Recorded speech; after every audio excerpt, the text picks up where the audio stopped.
अस्सलामु अलैकुम वरहमतुल्लाहि वबरकातुहू। बिस्मिल्लाह वस्सलातु वस्सलामु अला रसूलिल्लाह व बाद। नाज़रीन किराम, हम अभी मदीना यूनिवर्सिटी में और उसके ग्राउंड में खड़े हैं और आज यहाँ रबीउल अव्वल की 12 तारीख़ है। इस मुनासिबत से चंद बातें आपकी खिदमत में हम रखना चाहते हैं। सबसे पहली चीज़ ये है कि हमारी शरीयत जिसको हम और आप मानते हैं वो मुकम्मल है। उस शरीयत में किसी भी कमी और ज़्यादती की कोई गुंजाइश नहीं है। अल्लाह ताला ने आज से तकरीबन 1400 साल पहले इस शरीयत को मुकम्मल कर दिया है। जो चीज़ें उस ज़माने में दीन का हिस्सा नहीं था, जो चीज़ें हमारी शरीयत का हिस्सा नहीं था, वो आज भी हमारी शरीयत नहीं हो सकती है। इस चीज़ को हम और आप अपने ज़हनो दिल में बिठा करके रखें कि हमारी शरीयत मुकम्मल है और हमारी शरीयत में किसी भी कमी और ज़्यादती की गुंजाइश नहीं है। अगर कोई नेकी और इबादत के नाम पर काम करते हैं कुछ और वो ये समझाते हैं कि ये भी अच्छाई है, ये भी बिदात हसना है, ये नेकी ही तो है, इसमें क्या हरज की बात है, तो उनको बताएं कि अगर ये हमारी शरीयत का हिस्सा होता, ये अगर दीन का हिस्सा होता, अगर ये इबादत होती तो अल्लाह के नबी सल्लल्लाहु अलैहि वसल्लम ज़रूर हमें बता देते। ये हमारी शरीयत का हिस्सा नहीं है। 12 रबीउल अव्वल का जो जश्न मनाते हैं, हमने ज़िक्र किया है कि ये अल्लाह के नबी सल्लल्लाहु अलैहि वसल्लम की पैदाइश लोगों में बावर कराने की कोशिश करते हैं और ये बताते हैं कि सिर्फ़ यही आप सल्लल्लाहु अलैहि वसल्लम की यकीनी तौर पर पैदाइश का दिन है, जबकि पैदाइश के सिलसिले में काफ़ी इख्तिलाफ़ है। बाज़ ने 8 रबीउल अव्वल कहा है, किसी ने 12 कहा है, किसी ने 9 कहा है, लेकिन अक्सर सीरत निगार जो माहिर फ़ल्कियात भी हैं, उन्होंने जो अपनी तहक़ीक़ की बुनियाद पर बात कही है वो ये है कि अल्लाह के रसूल सल्लल्लाहु अलैहि वसल्लम की पैदाइश 9 रबीउल अव्वल की हुई है। लेकिन तमाम सीरत निगार इस बात पर मुत्तफ़िक़ हैं कि अल्लाह के नबी सल्लल्लाहु अलैहि वसल्लम इस दुनिया से जो रुखसत हुए हैं वो तारीख़ 12 रबीउल अव्वल की थी। तो मेरे भाइयों, आपकी इंतकाल के सिलसिले में सब यकीनी है, सारे सीरत निगार मुत्तफ़िक़ हैं कि वो 12 रबीउल अव्वल की तारीख़ है। लेकिन विलादत में इख्तिलाफ़ है और ख़ुद हमारे इलाके में, आपके इलाके में भी बुज़ुर्गों से सुने होंगे कि कल तक इसको 12 वफ़ात का नाम देते थे, लेकिन दोस्तों ने इसको बदल करके मीलाद का नाम दे करके खूब ढोल तमाशे और डीजे वगैरह का अहतमाम करने लगे। यहाँ एक नुक्ता हम और आप ये भी याद रखें कि हमारी शरीयत में आप ख़ुद सोचें कि ढोल बाजे, नाच गाने, बिदात व खुराफात और शिरकिया अमाल, ये सब की कोई गुंजाइश है? कोई मुसलमान नहीं कहेगा कि ये सब हमारी शरीयत के हिस्से हैं और ये हमारी शरीयत के अमाल में से। सब जानते हैं कि शरीयत के ख़िलाफ़ वर्जी वाले अमाल हैं, ये हमारे दीन का हिस्सा नहीं है। और जो लोग भी ईद मिलादुन नबी का जश्न मनाते हैं वो सिवाय ढोल डीजे के और करते क्या है? यही सब अपने अय्याशियाँ करते हैं, बेहयाइयाँ करते हैं और मनमानी ज़िंदगी गुजारते हैं, जैसी तैसी हरकतें करते हैं और उसको शरीयत का नाम देते हैं। तो ये चीज़ हम और आप समझ करके रखें, अपने ज़हन व दिमाग में इसको भी बिठा करके रखें।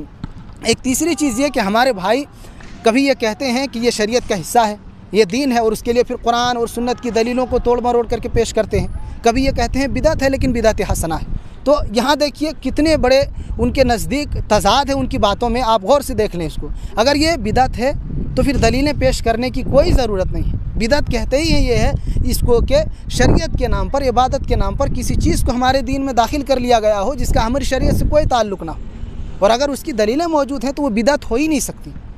तो अगर आप या तो कहें कि ये शरीयत से साबित है तो फिर बिदात हसना कहना छोड़ दें, और अगर बिदात हसना कहते हैं तो कुरान और सुन्नत की दलीलों को तोड़ मड़ोड़ कर पेश करने और लोगों को बेवकूफ़ बनाने से आप बाज आ जाएं।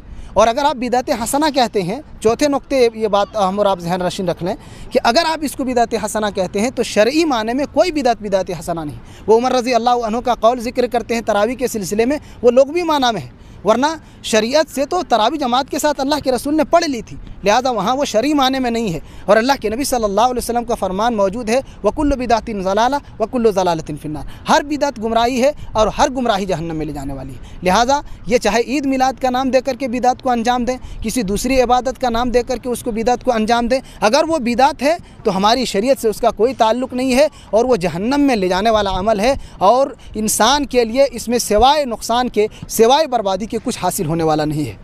अल्लाह के नबी सल्लल्लाहु अलैहि वसल्लम ने एक हदीस में फरमाया, मन आमिला अमल लैसा अलैहि अमरुना फहुव रद्द, कि जो हमारी शरीयत में किसी ऐसे अमल को अंजाम दे, किसी ऐसी इबादत को, किसी ऐसी नेकी को इख्तियार करे जिसका हमने हुक्म नहीं दिया है, हमारी शरीयत में जिसका कोई तसव्वुर नहीं है, तो उसका ये अमल नाकाबिल कबूल है, रब की बारगाह में मरदूद है, उसके अमल को अल्लाह ताला कबूल नहीं करेगा। इस चीज़ को भी हम और आप अपने ज़हनो दिल में बिठा लें। और वो जो दलीलें पेश करते हैं, एक दो नुक्ते में दलीलों के सिलसिले में बताते चलूँ कि वो एक तो ये कहते हैं कि ये सालाना यादगार है। मेरे भाइयों, याद उसको किया जाता है जो भुलाए जा चुके हों।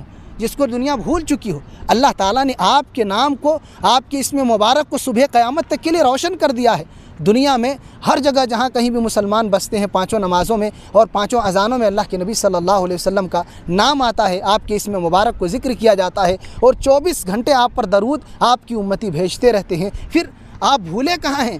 آپ کو بھلایا کہاں گیا ہے کہ آپ کو یاد کیا جائے گا؟ ایک اور دلیل وہ پیش کرتے ہیں قرآن کریم کی کہ اللہ کے فضل اور اس کی رحمت جو ملی ہے اس کی وجہ سے خوش ہو جاؤ۔ تو میرے بھائیو، یہاں مفسرین میں امام المفسرین عبداللہ ابن عباس رضی اللہ عنہما نے اس کی کچھ اور ہی تفسیر کی ہے۔ اللہ کے نبی صلی اللہ علیہ وسلم وہاں مراد ہرگز نہیں ہے، اور اگر لے بھی لیں تو آپ کی بعثت، اللہ کے نبی صلی اللہ علیہ وسلم نے کہا انما بعثت رحمتاً، کہ میں رحمت بنا کر کے بھیجا گیا ہوں، تو یہ آپ کی بعثت باعث رحمت ہے، آپ کی ولادت سے کہیں زیادہ، تو خوشی تو اس میں منانی چاہیے، لیکن وہاں تو لوگ خوشی نہیں مناتے ہیں۔ تو یہ دوسری چیز ہے۔ تیسری دلیل وہ ابو لہب کے خواب کو پیش کرتے ہیں کہ اس کے کسی رشتہ دار نے اس کے مرنے کے بعد دیکھا، ایسا ہوا ویسا ہوا، انگلیاں اس کی سلامت تھی، اور یہ کہہ رہا تھا کہ مجھے تھوڑا عذاب میں ہلکا کر دیا گیا ہے۔ تو یہ جو روایت پیش کی جاتی ہے بخاری کی، یہ معلق روایت ہے، اور اس کے سلسلے میں پہلا جواب یہی ہے کہ یہ روایت ضعیف ہے، یہ صحیح سند سے ثابت نہیں ہے۔ دوسرا یہ کہ غیر نبی کا قول حجت نہیں ہو سکتا، یہ کافر، مشرک، بددین اور اللہ کے نبی صلی اللہ علیہ وسلم کا سب سے بڑا دشمن، اور اس کے قول کو ہم حجت بنا لیں اور اس کو دلیل بنا کر کے عید میلاد النبی کے جشن پر پیش کریں۔ تیسری چیز یہ ہے کہ وہ جو خوشی تھی طبعی خوشی تھی، بھتیجا پیدا ہوا تھا، اگر اللہ کے رسول سے خوشی ہوتی تو نبوت کے بعد سب سے بڑے دشمنوں میں وہ شامل نہ ہوتا۔ تو اللہ کے رسول کی رسالت کی وجہ سے وہ خوش نہیں تھا، آپ کی پیدائش بحیثیت نبی اس وجہ سے وہ خوش نہیں تھا، بلکہ بھتیجا گھر میں پیدا ہوا ہے اور بھائی اس دنیا سے جا چکا ہے، تو طبعی طور پر ہر انسان چاہے مسلمان ہو کافر ہو سب کو خوشی ہوتی ہے جب گھر میں بچے کی ولادت ہو۔ اس طریقے کی کئی باتیں ہیں، اور اس کے علاوہ اور بھی جوابات ہیں۔ ایک اور وہ یہ دلیل پیش کرتے ہیں کہ پیر کا روزہ اللہ کے نبی صلی اللہ علیہ وسلم رکھ رہے ہیں، تو دیکھیے اللہ کے رسول اپنی ولادت کے بارے میں فرماتے ہیں کہ اس دن میری ولادت ہوئی ہے اس لیے میں روزہ رکھنا ہوں، تو آپ جشن منا رہے ہیں۔ میرے بھائیو، آپ طریقہ دیکھیں، اللہ کے رسول صلی اللہ علیہ وسلم نے ولادت کے خوشی کا اظہار کس طریقے سے کیا ہے۔ آپ روزہ رکھ رہے ہیں، اور روزہ رکھنا شدید مخالف ہے اس بات کے کہ اس دن جشن منایا نہیں جا سکتا، وہ عید کا دن نہیں ہو سکتا۔ اگر عید کا دن ہوتا تو اللہ کے رسول روزہ کبھی نہیں رکھتے۔ دوسرا یہ کہ پیر کا دن ہفتے میں آتا ہے، آپ صرف سال میں ایک دن کو اختیار کیوں کرتے ہیں، اور آپ 12 ہی ربیع الاول کو کیوں اختیار کرتے ہیں؟ پیر کے دن 12 ربیع الاول کو اگر وہ پیر کا دن نہیں رہا تو پھر آپ کیا کریں گے؟ تو میرے بھائیوں، اگر آپ واقعتاً اللہ کے رسول سے محبت کرتے ہیں تو آپ نے اگر اپنی ولادت کی خوشی میں روزہ رکھا ہے تو آپ روزہ رکھ کر کے اس سنت کو ثابت کیجیے۔ ہر ہفتے آپ پیر کا اور جمعرات کا روزہ رکھیے اور اللہ کے نبی صلی اللہ علیہ وسلم سے محبت کا ثبوت دیجیے۔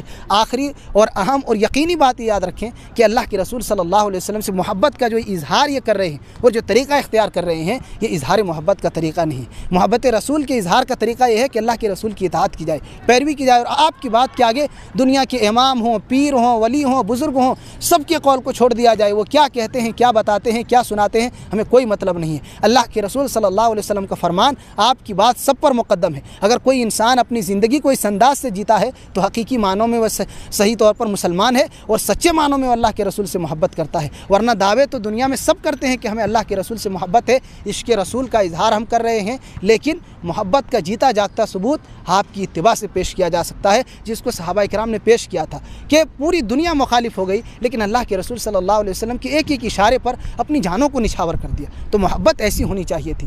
دنیا والوں نے کہا کہ ایسی محبت ہم نے تاریخ میں کہیں دیکھی نہیں ہے، دنیا کی تاریخ پیش نہیں کر سکتی ہے جیسے صحابہ کرام نے نبی صلی اللہ علیہ وسلم سے محبت کا اظہار کیا ہے، کوئی نہیں کر سکتے۔